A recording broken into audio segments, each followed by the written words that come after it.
Você trabalha, tem família e precisa estudar em alto nível para um grande concurso. Como? Eu fiz isso.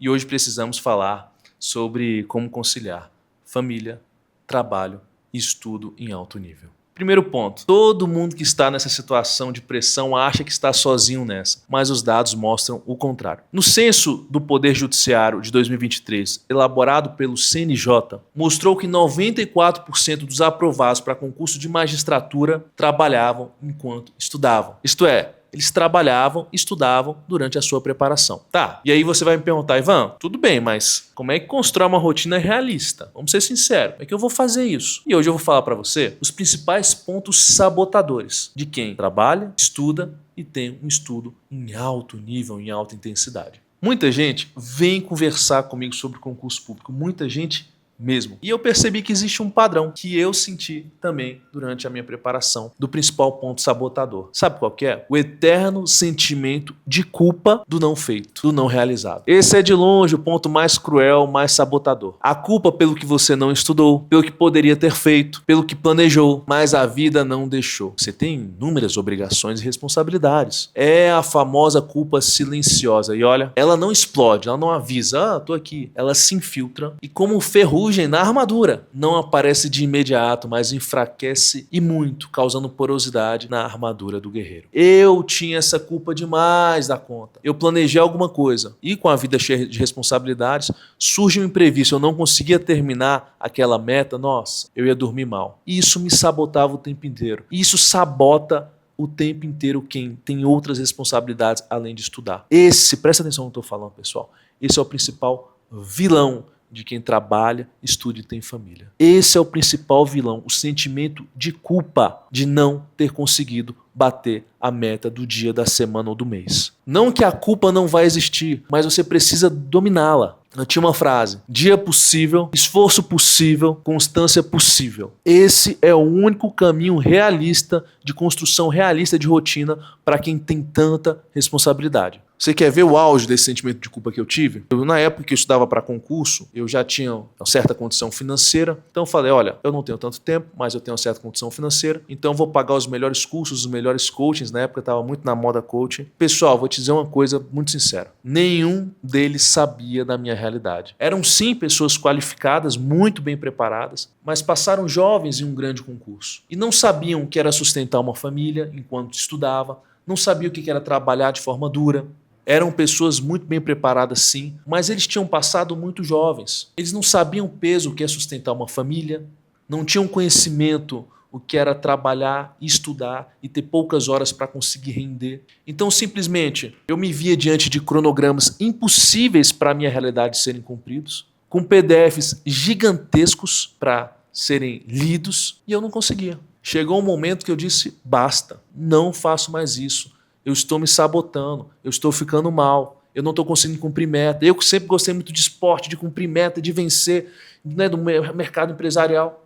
Não estava conseguindo cumprir nenhuma meta. E esse é o principal ponto de quem vem conversar comigo hoje, que tem muitas atribuições. Conseguir ter um sentimento no final do dia de dever cumprido. E para isso, lembre-se, dia possível, esforço possível, constância possível. Lembre-se, não deixe a culpa lhe dominar. Se um cronograma está muito intenso, diminua, mas mantenha a constância. Segundo ponto bastante sabotador, deixar para estudar à noite. Eu sei que muitos aqui precisam estudar à noite. É o único horário disponível. Mas lembre-se que organicamente, fisiologicamente, de acordo com inúmeros estudos científicos, a noite é o pior momento para se estudar. À noite você tem menos foco, menos energia, menos capacidade de retenção e fica muito mais propenso a desistir. Cansaço. Tem um estudo muito interessante de um cientista sueco que é conhecido como o especialista dos especialistas. Ele é especialista em performance. Ele analisou muitas pessoas da elite intelectual ou de uma elite esportiva e percebeu que a maior parte desses bons, desses melhores, eles tinham como período de foco, de estudo, de horas dedicadas àquela atividade no turno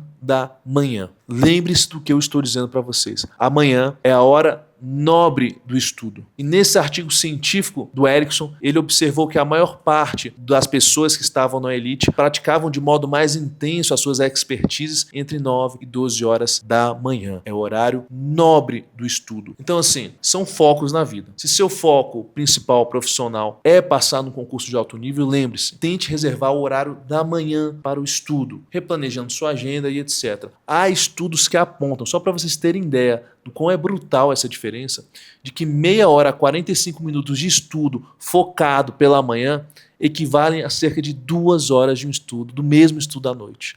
Sim, chocante. Isso não estou tirando do nada, isso são estudos científicos que existem, é fisiologia, é ciência. E isso também tem um aspecto psicológico muito interessante. Quando você termina grande parte da sua meta pela manhã, você começa o dia ganhando e você não termina, se você estiver estudando à noite, perdendo. Lembre-se disso, amanhã é horário nobre do estudo em termos fisiológicos e também psicológicos. Cumpriu a meta da manhã, o dia foi ganho por você. O terceiro ponto muito sabotador entre quem é pai, quem é mãe, quem trabalha e quem estuda, não fazer uma reta final. Eu sei, reta final é difícil. Nos últimos 45 dias, é preciso de parceria do companheiro, do casal, compreensão dos filhos pela ausência, marcação de férias no trabalho. Conheci vários amigos que dos 30 dias de férias que eles tinham, eles tiravam 7 para viajar com a família e os outros 23 eram guardados para momentos de reta final. São as renúncias em que são necessárias durante uma preparação de alta intensidade. Reta final, logicamente, não é momento de aprender. Como vocês bem sabem, reta final é momento de revisar, de fixar, deixar as matérias frescas na cabeça, corrigir pontos fracos e fazer o seu cérebro entrar em estado de concentração profunda, que você vai precisar durante a prova, durante 5 horas, 6 horas, 4 horas e meia, ter uma concentração absurda. Reta final é reta final. Não existe equilíbrio em reta final. Mande esse vídeo para o seu companheiro, para o seu parceiro. Não existe equilíbrio em reta final. Reta final é reta final. Você precisa manter o equilíbrio em todos os outros momentos durante a sua preparação, com constância, com equilíbrio, com moderação, sabendo equilibrar todas as partes da sua vida. Mas reta final é reta final. São 45 dias decisivos. Quantas retas finais você vai fazer durante o ano? Talvez umas 2 retas finais. Você precisa de compreensão, você precisa de estratégia em relação ao seu trabalho, como marcação de férias, e você também precisa entender que naquele momento você precisa focar no que tem que ser focado. Você precisa fazer aquele trabalho sujo que tem que ser feito por você. Quarto ponto muito sabotador, escuta o que eu estou te falando, que isso é muito importante, fique até o final,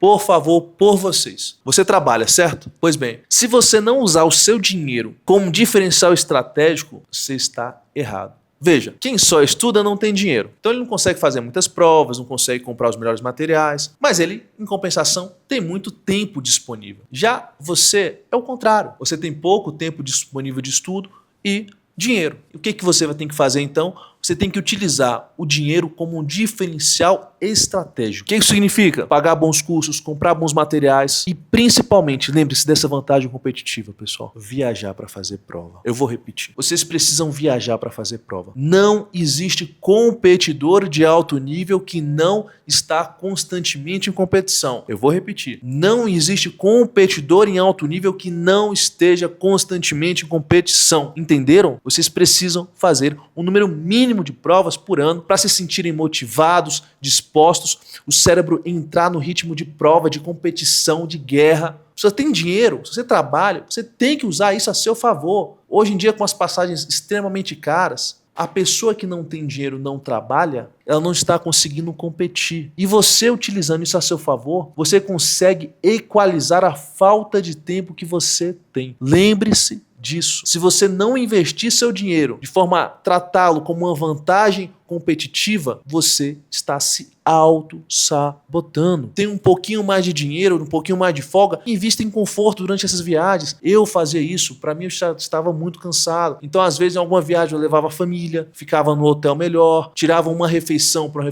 ser uma refeição especial. Eu, particularmente, gostava de alugar carro, dar uma voltinha na cidade para dar uma distraída. Mas, claro, isso não é a realidade de todo mundo. Mas se você trabalha, já tem uma certa folguinha financeira, isso é investimento. Você não só viaja viajar, mas adicionar alguns elementos de conforto tranquilizam a sua mente de que você não está ali viajando de forma sacrificante, muito custosa, muito difícil. Seu corpo começa a internalizar aquilo como, poxa, tá legal, tô viajando aqui, tô curtindo aqui um restaurante, tô pegando o carro, passeando um pouquinho. Lembre-se, utilize o dinheiro como vantagem competitiva, em razão da sua falta de tempo. E tem, pessoal, antes que eu me esqueça, a competição te traz algumas coisas, que são, aumenta a tolerância ao estresse durante a prova, cria uma memória situacional. O treino mais competição é simplesmente o aumento da performance ao extremo. Não existe um jogador que fale, vou só treinar e nunca vou jogar e vou estar competitivo para ser um campeão olímpico, um campeão mundial. Isso não existe. Lembre-se disso, você precisa competir. E o quarto ponto sabotador é não aproveitar períodos mortos do seu tempo. Veja só, eu fiz um cálculo. Se você ficou numa fila e perdeu 30 minutos do seu tempo, se você ficou rolando ali a telinha das redes sociais e perdeu 30 minutos do seu tempo, 30 minutos por dia, se você estivesse estudando nesses períodos mortos, equivaleriam a 183 horas por ano. Pegando que por dia você estuda em torno de 3 horas, isso dariam 52 dias de estudo.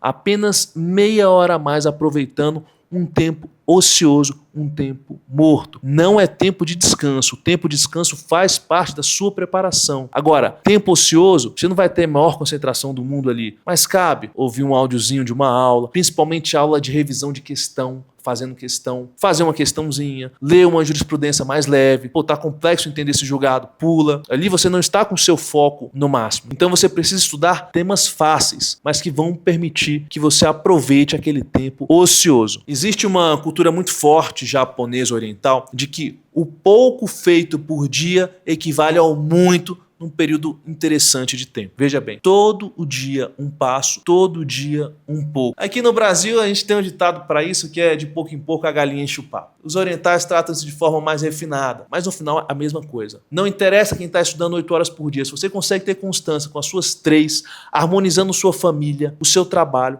até porque, pessoal, a vida não para. Você precisa viver também, não é só estudar, você precisa ter filho, você precisa ter família, tem seu trabalho, suas responsabilidades. Agora, lembre-se disso, de pouco em pouco você vai chegar lá, com uma rotina possível, com um desempenho possível. E editor, coloca aí um vídeo meu aí estudando em 2021, plena pandemia, comecinho de 21, janeiro eu acho. Veja aí a data aí embaixo do vídeo. Minha esposa aí atrás, a mãozinha dela aparecendo, a gente já planejando nosso filho, eu ralando com mestrado, escritório, estudando para concurso, falando de um tema que eu não aguentava mais. Roda aí, editor.